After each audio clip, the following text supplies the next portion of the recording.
Presente aqui em Nova Iguaçu. Estamos na Cruz Vermelha, comemorando 39 anos. E eu estou aqui com o Henrique Paz. Eu gostaria que você falasse um pouco da Cruz Vermelha para todos nós. Falar da Cruz Vermelha, assim, a gente lembra de criança, né, daquelas campanhas de vacinação em relação da poliomielite, da gripe, assim, trabalho que tem, um trabalho bacana na África, a gente vê lá esse trabalho que ele tem na África, voltado, principalmente nessa parte das pandemias, né, essa imagem que tem. Eu vejo um trabalho muito bacana, um trabalho de solidariedade, assim, onde assim o poder público a gente percebe a ausência do poder público, o Vermelha está muito presente em relação a isso. Então assim, a gente vem aqui com muito carinho, com muito respeito, participa desse projeto deles aqui, apoia o projeto deles, ajudar e continuar esse caminho que tem a Cruz Vermelha, se Deus quiser. E você falou em ajuda, né? E muitas pessoas acham que a Cruz Vermelha, o governo está ajudando. E na realidade não é isso. A Cruz Vermelha, ela sobrevive de ajudas, né? De empresários. Você sabe falar um pouco mais dessa área?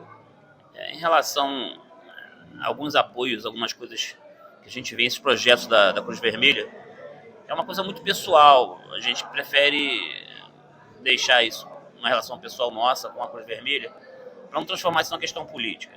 Eu acho que esse trabalho, como outros trabalhos que a gente tem, voltado na área de saúde, na área de educação, na área de inclusão, na área de desenvolvimento, na área da oportunidade, a gente precisa de deixar construir. Acho que é o papel de cada um, é o papel das pessoas, é a responsabilidade que a gente tem com o mundo, e sim, com nossos filhos, com a nossa família, com nossos amigos, com a nossa cidade.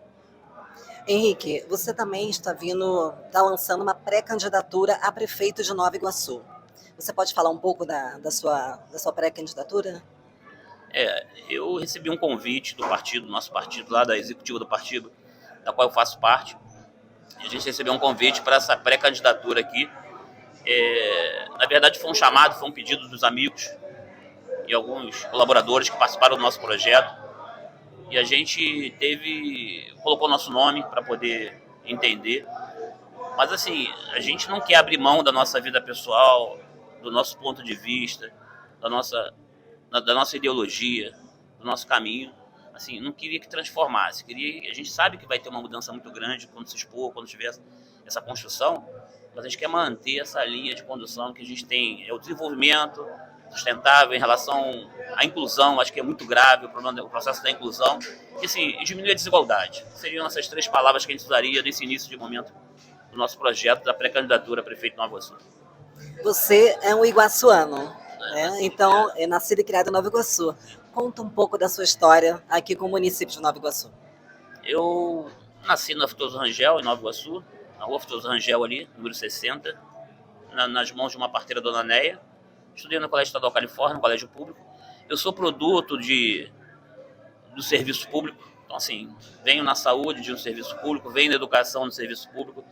Assim, a minha formação depois do colégio estadual foi um colégio militar na Ilha do Governador, no nível técnico, que me deu uma base muito bacana, assim, um preparo muito grande como pessoa, como ser humano, até como homem, me transformando no homem, na questão da educação, de tudo. E assim, depois disso a gente desenvolveu algumas atividades. Eu venho da indústria farmacêutica, onde eu fui um representante da indústria farmacêutica. Depois disso, no segundo momento, a gente teve outras atividades comerciais. E aí, em 2011, a gente teve esse problema que eu vinha relatado para você, uma cirurgia muito grave. E assim, meio que mudou a minha perspectiva de vida.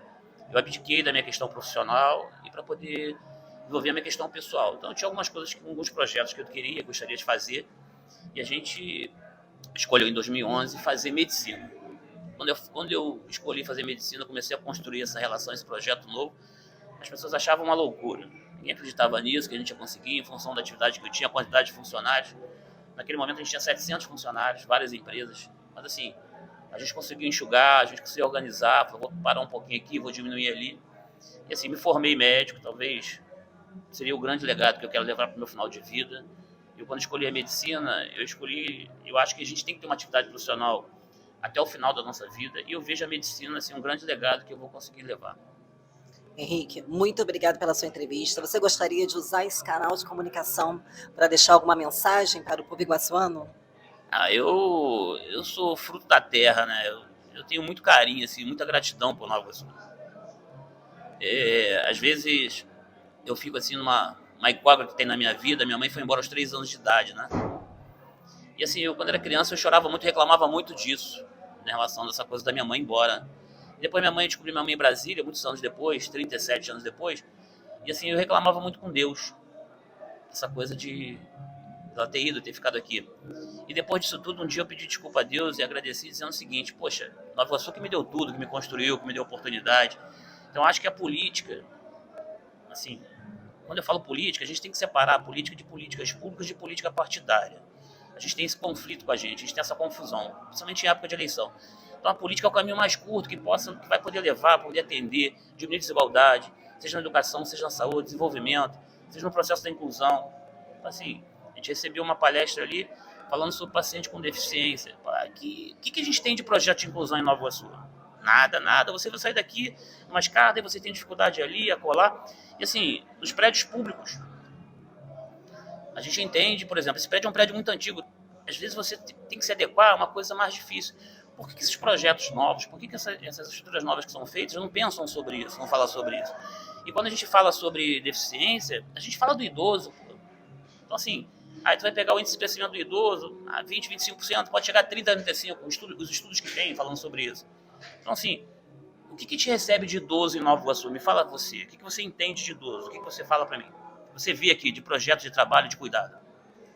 Bom, eu não sou uma iguaçuana, mas eu vejo por aí falta muito trabalho ainda do governo para que possa essas pessoas ter um acesso melhor a todo tipo de serviço. Assim, a gente tem problema na saúde, eu sou um defensor. Gravei o ano passado, no programa nosso, no ano passado, eu gravei uma chamada que teve na pré-candidatura, falando sobre o Hospital da Posse e a maternidade Mariana Bulhões. A gente tem um hospital geral, que foi construído em 1980, que vem dando jeitinho aqui, ali e acolá. Eu acho que não tem forma de dar jeitinho mais. A população de Nova Iguaçu aumentou. Assim, a gente atende uma região, a gente é contra essa gestão que foi feita do problema da OS, a gente entende que esse não é o caminho mais curto, não é o melhor caminho. Eu entendo que esse caminho que foi tomado é um caminho para ser mais fácil de administrar. Assim, sabe aquela coisa que vamos fazer tudo de uma vez só? Então, acho que ali tinha que ter a área da questão médica, tem que ter a área da internação, o gargalo da saúde de Nova Iguaçu. O que é o gargalo? O que está faltando? Onde que tem o bloqueio? Vamos construir, vamos desbloquear, vamos acabar com esse gargalo. Então, a gente tem problema da educação, a gente tem um conflito muito grande, que é o problema da aprovação automática. Assim, eu tenho filhos, a gente tem 3 anos de aprovação automática. Você tem filhos? Quantos filhos? Eu tenho uma filha de 27 anos. Tá, assim, vamos imaginar que tua filha de 27 anos tivesse 7 anos, 8 anos. Então ela teve 3 anos de aprovação automática na escola pública.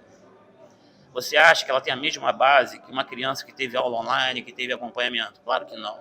E isso vai repercutir lá na frente. Quando ela for disputar mercado, quando ela for entender, para poder brigar uma prova, um concurso, seja o que for, uma prova de título, ela não vai ter capacidade, a mesma capacidade de igualdade. Então, a gente só faz isso aqui. Talvez a campanha, essa pré-candidatura e a possibilidade da campanha de prefeito, seja para a gente fazer esse chamado para botar esses fatos para serem discutidos. Tá? Eu acho que o mais importante é isso, não é o resultado final. E na vida da gente, o mais importante é o caminho que você percorre. Então, assim, se a gente percorre bem um caminho, sem passar por cima de ninguém, sem ofender ninguém, sem agredir ninguém, a chance disso dar certo vai ser muito maior. Henrique, muito obrigado pela sua entrevista e que você faça bastante sucesso aí nessa campanha.